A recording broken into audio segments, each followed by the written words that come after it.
Donc j'avais envie aujourd'hui de vous partager quelque chose sur l'épreuve. Parce que tôt ou tard dans notre vie,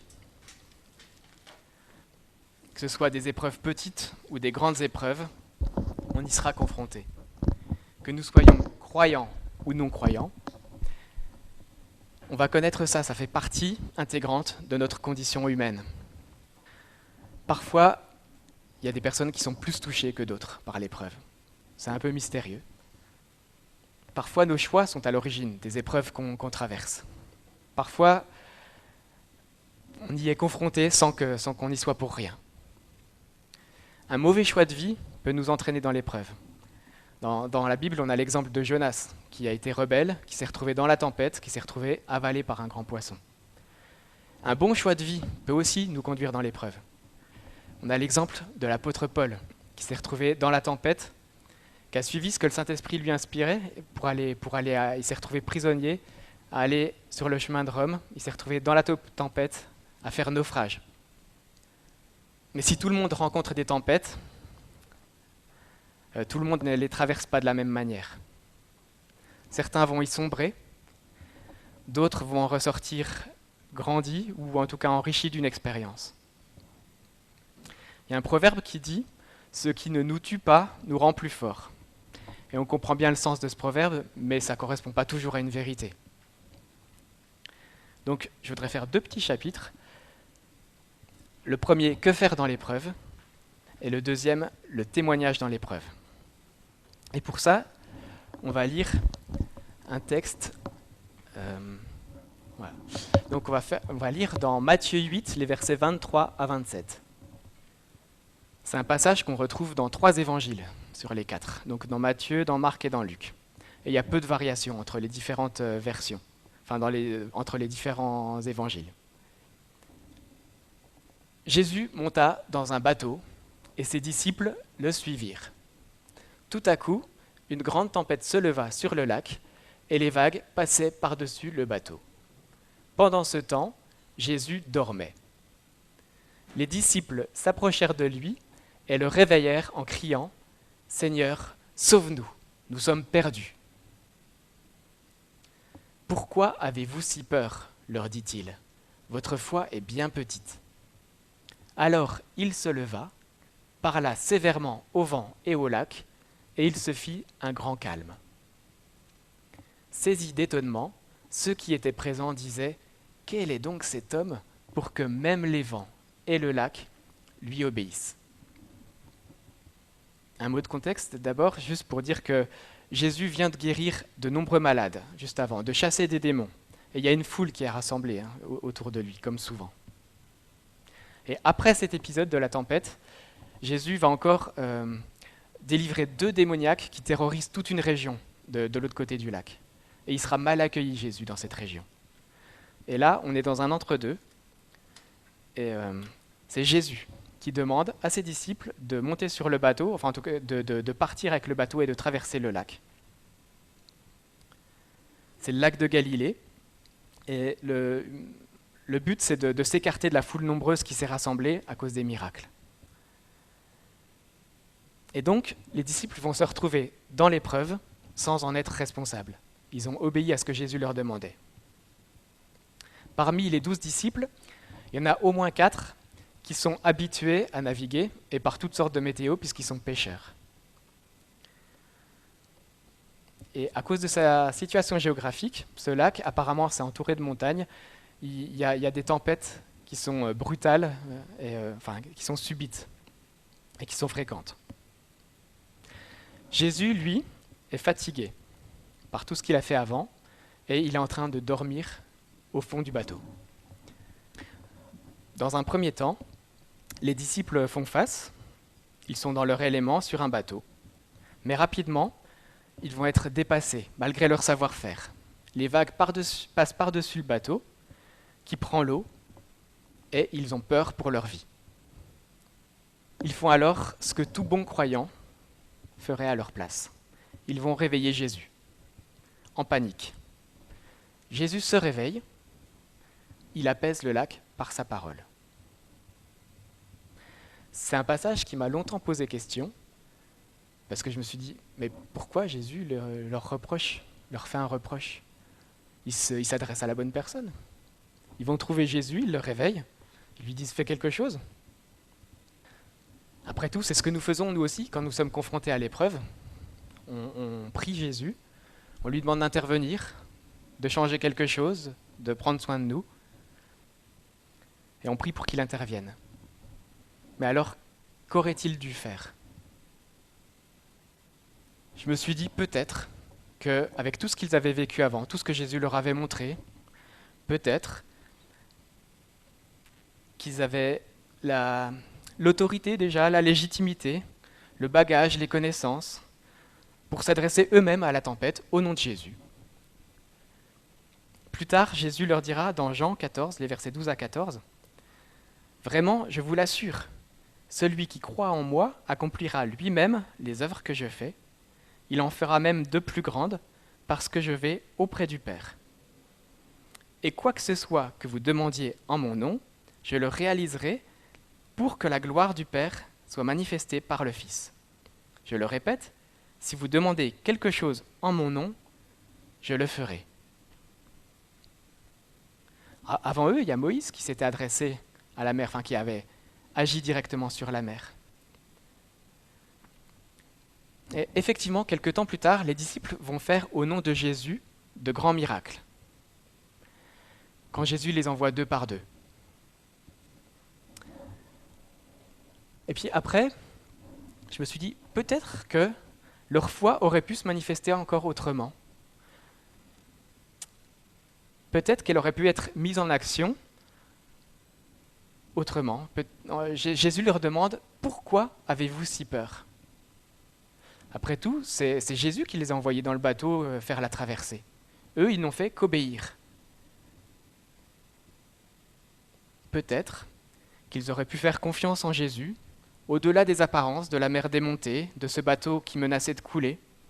Peut-être qu'ils auraient pu aller s'installer à côté de Jésus au fond du bateau, en attendant que la tempête passe, dans une paix surnaturelle et dans la confiance en Dieu. C'est facile à dire.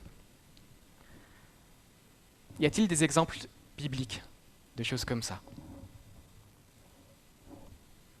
Ben oui, il y a des exemples bibliques de gens qui ont attendu dans une paix surnaturelle. Il y a Daniel dans la fosse aux lions, qui a attendu toute une nuit avec les lions qui étaient censés le dévorer. Bon, il n'avait pas le choix, il avait que ça à faire. Mais il aurait pu attendre dans la terreur, je ne sais pas, ça ne nous est pas raconté comme ça. Dans le même livre, il y a Méshach, Shadrach et Abednego qui discutent dans la fournaise qui est censée les tuer. J'en ai parlé tout à l'heure. Il y a l'apôtre Paul dans la tempête, dans le bateau qui le conduit à Rome, qui évangélise l'équipage, le chef des Romains, qui leur parle de Dieu, alors que le bateau, qu'ils ont tous perdu espoir, lui garde espoir en Dieu et il leur en parle. Il y a Paul et Silas qui ont été jetés en prison de façon injuste, qui ont été battus et qui chantent et louent Dieu au fond de leur cachot pendant la nuit. Mais alors, les disciples ont-ils eu tort de réveiller Jésus? Et par extension, avons-nous tort de prier pour demander à Dieu d'intervenir quand nos vies sont traversées par la tempête? Je ne crois pas, non. Ce serait un mauvais raccourci. En tant que parents, on a tous été, un jour ou l'autre, réveillés par un enfant qui fait un cauchemar au milieu de la nuit. Et malgré notre fatigue, malgré notre imperfection, qu'est-ce qu'on fait dans ces moments-là? On rassure l'enfant, on se réveille, on prend soin de lui, on le sécurise, et on le câline, on fait pour qu'il soit sécurisé, rassuré. Dans Matthieu 7, verset 11, on peut lire « Si donc tout mauvais que vous êtes, vous savez donner de bonnes choses à vos enfants, à combien plus forte raison votre Père céleste donnera-t-il de bonnes choses à ceux qui les lui demandent ?» En fait, je pense que le reproche de Jésus à ses disciples ne vient pas du fait qu'ils soient allés le réveiller. Les disciples n'avaient pas encore compris qui était Jésus. Ils sont allés réveiller leur maître sans avoir conscience qu'il était le Fils de Dieu. On le voit à la fin du passage que je vous ai lu. Ils disent « Qui est donc cet homme pour que même les vents et le lac lui obéissent ?» Les disciples étaient frappés par les actions miraculeuses et par l'enseignement de Jésus, mais ils n'avaient pas encore la foi pour comprendre qu'il était Dieu, le Dieu Tout-Puissant. Parmi ces 4 éléments dont je vous ai parlé avant, se débrouiller seul, réveiller Jésus, agir au nom de Jésus, attendre dans la confiance en Dieu, le premier, je pense, n'est jamais une bonne idée, se débrouiller seul. En tout cas, ça nous mène souvent pas très loin. Les 3 suivants, je pense, peuvent être des solutions. En fait, peut-être que certaines seront plus appropriées que d'autres, suivant les circonstances, suivant notre caractère, suivant notre parcours, suivant surtout ce que va nous inspirer le Saint-Esprit si on l'écoute. Mais pour que la solution soit bonne, la condition indispensable sine qua non, c'est de nous rappeler qui est avec nous dans la barque. C'est le Fils de Dieu qui nous accompagne. C'est lui qui intercède auprès du Père. Ce Père qui est omniscient, qui est omnipotent et qui est amour, qui veut le meilleur pour nous. Les disciples ont acquis la foi, mais on voit pour Pierre, ça nous est raconté plus loin, que ça s'est fait par étapes. On se rappelle de l'histoire de Pierre qui, quand Jésus marche sur l'eau, Pierre qui va à la rencontre de Jésus, qui fait quelques pas quand il regarde vers Jésus. Et puis dès qu'il regarde à ses capacités à lui, il s'enfonce dans l'eau. Plus tard encore, il va déclarer à Jésus « Tu es le Christ, le Fils du Dieu vivant ». Et puis, il va sombrer à nouveau au moment où Jésus est livré parce qu'il va de nouveau regarder à ses propres capacités. Le secret, c'est de nous rappeler qui est avec nous dans la barque. Il est bon de prier, de se tourner vers Dieu quand nous sommes dans l'épreuve, en ayant pleinement conscience de qui est Dieu. Vu la réaction de Jésus, les disciples auraient déjà dû connaître sa nature divine à ce moment-là. Et nous, connaissons-nous réellement Jésus, lui qui nous a promis qu'il est avec nous tous les jours jusqu'à la fin du monde. On va passer au 2e chapitre, qui est le témoignage dans l'épreuve. Et le témoignage dans l'épreuve, c'est un peu le deuxième effet qui se coule de l'épreuve. Je ne sais pas si vous vous rappelez de cette pub, c'est une pub des années 90. Ça rappelle quelque chose à quelqu'un ? Je vais vous rafraîchir la mémoire. Si tu peux mettre la petite vidéo de 15 secondes. Bon, on va pas voir bien, mais... Cet homme connaît déjà le premier effet qui se coule, celui du bonbon à la menthe, qui rafraîchit. Heureusement pour lui, voici le 2e effet qui se coule. Qui se coule sans sucre, le seul bonbon double effet.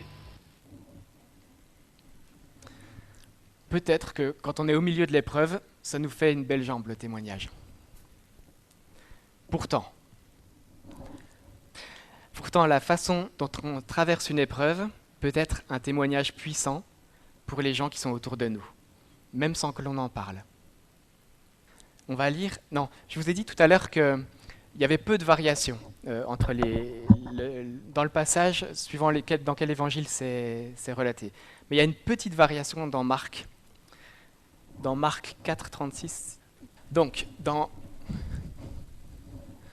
Marc 4, il y a une toute petite variation dans un des versets que je vais vous lire. Voilà.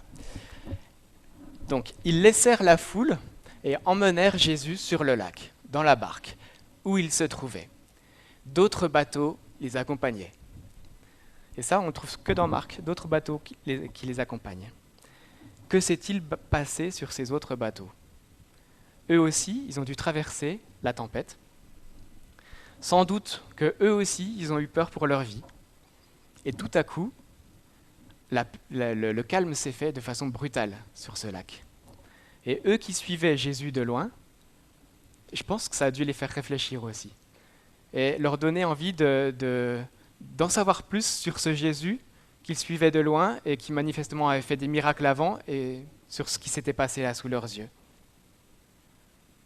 Et on va lire un autre texte dans Actes 16, 25 à 34. Et c'est Paul et Silas dont je vous ai parlé tout à l'heure. Donc Paul et Silas, ils évangélisaient dans la ville de Philippe et comme souvent, il y a eu des troubles suite à l'évangélisation. Ils ont été arrêtés, battus et jetés en prison de façon injuste.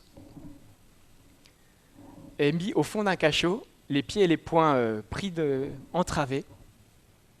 Et on va lire ce qui se passe à ce moment-là. Donc vers le milieu de la nuit, Paul et Silas priaient et chantaient des louanges de Dieu. Les autres prisonniers les écoutaient. Tout à coup, un violent tremblement de terre secoua la prison jusque dans ses fondations. Toutes les portes s'ouvrirent à l'instant même, et les chaînes de tous les prisonniers se détachèrent. Le gardien se réveilla en sursaut et vit les portes de la prison grandes ouvertes. Alors il tira son épée et allait se tuer, car il croyait que ses prisonniers s'étaient enfuis. Mais Paul lui cria de toutes ses forces « Arrête ! Ne te fais pas de mal, nous sommes tous là. » Le gardien demanda des torches, se précipita dans le cachot et, tremblant de peur, se jeta aux pieds de Paul et de Silas. Puis il les fit sortir et leur demanda « Messieurs, que dois-je faire pour être sauvé ?» « Crois au Seigneur Jésus, lui répondirent-ils, et tu seras sauvé, toi et les tiens. » Et ils lui annoncèrent la parole de Dieu, à lui et à tous ceux qui vivaient dans sa maison. Alors même, en pleine nuit, le gardien les prit avec lui et lava leurs blessures. Il fut baptisé aussitôt après, lui et tous les siens. Puis il fit monter Paul et Silas dans sa maison, leur offrit un repas et se réjouit avec toute sa famille d'avoir cru en Dieu. Il est possible que Paul et Silas aient prié pour que Dieu intervienne et les délivre de leurs conditions en prison, qui ne devaient pas être faciles. On n'en sait rien. Ça n'est pas relaté. Par contre, ce qu'on sait, c'est qu'ils ne se sont pas contentés de ça, s'ils l'ont fait. Ils priaient et chantaient les louanges de Dieu. Ils sont donc dans une confiance totale en Dieu, dans une paix surnaturelle, parce qu'elle n'est pas fondée sur leurs circonstances présentes. C'est comme s'ils étaient dans la barque, dans la tempête, et qu'ils traversent aux côtés de Jésus. La conséquence immédiate sur les autres prisonniers est étonnante. Les prisonniers les écoutent. Puis quand la prison s'ouvre à cause du tremblement de terre, contre toute attente, les prisonniers restent. Pour le chef de la prison, c'est l'évidence même que tout le monde est parti, à tel point qu'il est prêt à se suicider directement pour ne pas en être tenu pour responsable. Les prisonniers ont été tellement impressionnés par l'attitude et les paroles de Paul et Silas qu'ils ont décidé de faire comme eux et de ne pas s'enfuir alors qu'ils en ont la possibilité. La conséquence immédiate pour le gardien de la prison, c'est qu'il amène Paul et Silas chez lui, il prend soin d'eux et il écoute avec toute sa famille ce qu'ils disent de Jésus et de Dieu. Aussitôt, il met sa vie en règle et il se fait baptisé sur le champ, ainsi que tous les siens. Nous pouvons exposer nos requêtes à Dieu. Il y a un verset dans Philippiens 4,6 qui nous parle de ça. Mais nos requêtes ne doivent pas remplir tout l'espace de notre relation avec Dieu. Attendons avec confiance ce que Dieu va faire. Nous n'avons pas à dicter à Dieu la façon dont il doit agir. Dans la position de Paul et Silas, voilà comment moi, Emmanuel, j'aurais pu prier. Seigneur, tu vois que c'est vraiment injuste que je me retrouve au fond d'un cachot juste parce que j'ai annoncé ta parole. Fais pour qu'ils se rendent compte de leur erreur et que je puisse être délivré. Et puis si je peux avoir quelques excuses aussi, parce que franchement, c'est pas juste. Eux, ils ont choisi de chanter et de louer Dieu. Le projet de Dieu dans cette situation était bien plus grand que de sortir Paul et Silas de prison. Dieu voulait que cette situation interpelle tous les prisonniers, puis que le gardien et toute sa famille soient sauvés et changent complètement de vie.